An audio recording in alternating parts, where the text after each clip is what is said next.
السلام عليكم. يعطيكم العافية. قصة اليوم قصة جن، أعوذ بالله من الشيطان الرجيم. هؤلاء 2 حرامية، كان وقت عطلة وكانت المدارس يعني مسكرة بالعطلة، فقرروا 2 حرامية هذولا انهم يطبون بأحد المدارس على أساس يسرقون محتويات المدرسة، يعني مكيفات كذا. فعلا اتفقوا الاثنين هذولا ان بكرة يتجمعون ويروحون يسرقون المدرسة. جاء اليوم الثاني وتجمعوا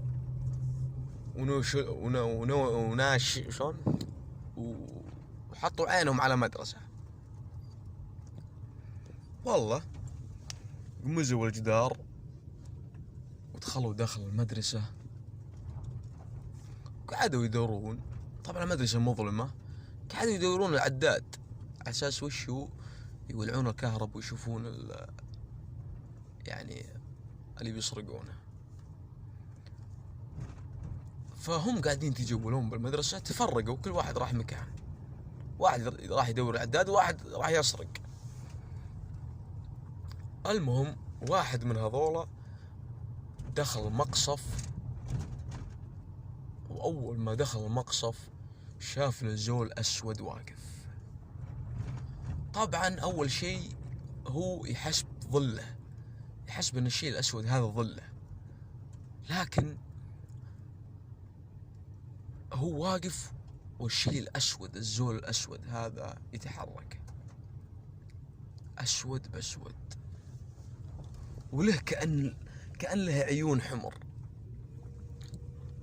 فخاف هذا الحرامي، طبعا ما تعوذ من الشيطان، لأن هذا حرامي يتعوذ من الشيطان، يعني هذا ما يعرف الله الحرامي. والله خاف هذا الحرامي ويبي يطلع، تقفل عليه الباب وقرب عنده الزول الأسود وصرخ بإذنه صرخة عالية جدا لدرجة أنه فجر طبلة إذن هذا الحرامي.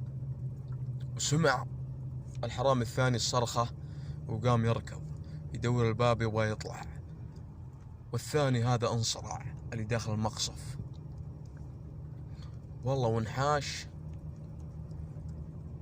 وهذا ظل منصرع، وجاء خرس من الصوت العالي المزعج. طبعا ثاني يوم الصبح دخلوا العمال على أساس وشو ينظفون المدرسة، وشافوا هذا منصرع ودوه المستشفى وعالجوا طبلة إذنه، وقال اللي صار معه، وتم إلقاء القبض على هؤلاء الحرامية 2 ودخلوا السجن. هذه قصة سمعتها في عام 2001، ويقولون انها حدثت بالتسعينات. القصة هذه ما ادري هذه قصة حقيقية ام قصة مزيفة، والله ما ادري.